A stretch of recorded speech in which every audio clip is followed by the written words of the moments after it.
তার দিলটা মনটা প্রথম থেকে কেটে গেছে ভিডিওটা, দাঁড়াও।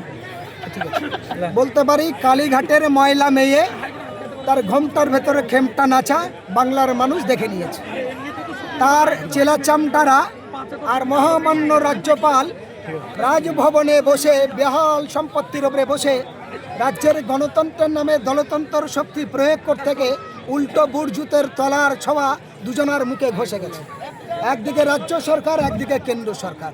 যদি বলে হোসেন গাজী এত বড় কথা বলছে কি করে, ভারতবর্ষের সংবিধানের একটা নিয়ম আছে, সেই সংবিধানের নিয়ম মমতা ব্যানার্জি বেয়াদবি করেছে, তার দলের নেতৃত্বরা বেয়াদবি করেছে। তারা মনে করেছে যে মুর্শিদাবাদের তো অনেক রতি মহারথীকে শেষ করা গেছে, নবাব সিরাজ দৌলতকে যেমন শেষ করেছিল ইংরেজ ব্রিটিশরা, তারপরে ভারতবর্ষের হিন্দু মুসলমান ঐক্যবদ্ধভাবে কাঁধে কাঁধ মিলে সেই ব্রিটিশদের দেশ ছাড়া করেছিল, মনে রাখতে হবে। তাহলে ভারতবর্ষের মানুষ ভারতবর্ষের মিলনপ্রীতি ঐক্য একতা ভোলেনি। তারপরে আজকের রাজ্যপাল তিনি জোরপূর্বে বললেন আমি চিঠি দিচ্ছি মুখ্যমন্ত্রীকে, তিনি ব্যবস্থা নিক, নাহলে আমি ব্যবস্থা নেব। আমি ওই রাজ্যপালকে বলতে পারি মূর্খ দালাল, তিনি না বুঝে রাজভবনে বসে রাজ্যপাল বা রাজ্যের মানুষের সঙ্গে বেয়াদবি করেছে।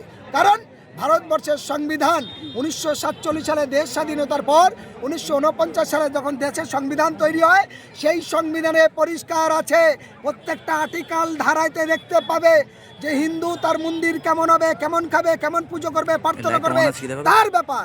একজন মুসলমান দেশ কেমন নামাজ পড়বে, কি খাবে, মসজিদ কেমন হবে, মাদ্রাসা কেমন হবে তার ব্যাপার। তার আগের কথা যদি বলি, এই দেশে ইংরেজদের তাড়ানো হয় তখন এই দেশের সংগ্রামের জন্য কারা আগে এসেছিল? মুসলমান না।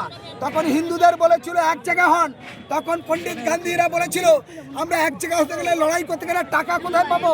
যেমন আমি হোসেন গাজী কলকাতা থেকে এসেছি, এই মুর্শিদাবাদ বেলডাঙ্গা আসতে টাকা লেগেছে, তাহলে তখন বলেছিল হিন্দুরা টাকা কোথায় পাবো?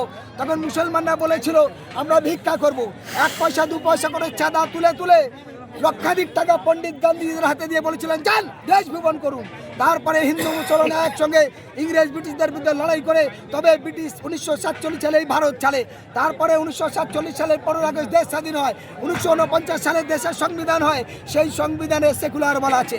তার ভিত্তি করে আমরা হিন্দু মুসলমান দলিত আদিবাসী খ্রিস্টান একসঙ্গে একই বাসে যাই, একই ট্রেনে যাই, একই বাজারে একই দোকানে কেনাকাটি করি। আমাদের সুন্দর সম্প্রীতি নষ্ট করেছে মমতা ব্যানার্জির তৃণমূল কংগ্রেস, আর কে? এই অসভ্য খুনি নরেন্দ্র মোদীর দল বিজেপি RSS। তারা সবসময় হিন্দু মুসলমানের লড়াই লাগিয়েছে। তাই নরেন্দ্র মোদী বাবরি মসজিদ ভেঙে তিনি রাম মন্দির তৈরি করেছে, হিন্দু মুসলমানের ভ্রাতৃত্ব লড়াই করেছে। আর মমতা ব্যানার্জি তাদের দালাল এজেন্ট হিসাবে হিন্দু মুসলমানের সকলের টাকা নিয়ে আজকের পরপর মন্দির করছে, 5খানা মন্দির, প্রসাদ বিল্লি করছে, দুয়ারে দুয়ারে রেশনের মাধ্যমে মুসলমান দলিত আদিবাসী সবার কাছে।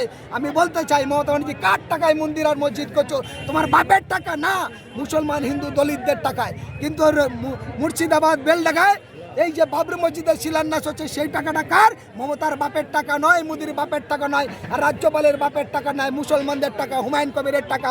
মুসলমানের সঙ্গী সাথীরা সাহায্য করছে, তার ভিত্তি করে এখানে তৈরি হবে। আরেকটি কথা বলে রাখি, সারা ভারতবর্ষের মানুষ জানে 25 বিঘা জমির ওপরে কোনোদিন একটা মসজিদ হয় না। পরিকল্পনা অনেক আছে। হুমায়ুন কবিরের সঙ্গে আমার একাধিকভাবে বৈঠক হয়েছে, তার ভিত্তি করে অনেক রকম আলোচনা হয়েছে। সেই আলোচনা আমি মুর্শিদাবাদ মানুষের উদ্দেশ্যে বলবো, আপনারা বিশ্বাস রাখুন, ভরসা রাখুন।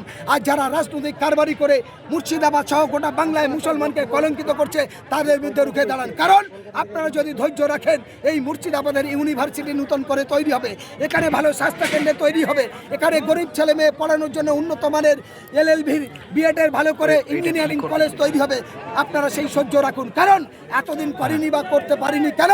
সেটা দলের মধ্যে বাধা ছিল, করতে দেওয়া হয়নি। মনে রাখুন এইটা। আর এই তৃণমূল, এই বিজেপির নেতাদের বাড়ি খালি সুন্দরী সুন্দরী বান্ধবী আর টাকার তোড়া পাওয়া গেছে, এদের বিরুদ্ধে রুখে দাঁড়িয়ে আগে যেতে হবে। আপনাদের সকলের দোয়ার সহযোগিতা চাই। আগামীকাল দলবদ্ধভাবে সবাই এখানে উপস্থিত হবেন, এই আবেদন আমি হোসেন গাজী একজন মানবাধিকার কর্মী হিসাবে রাখি।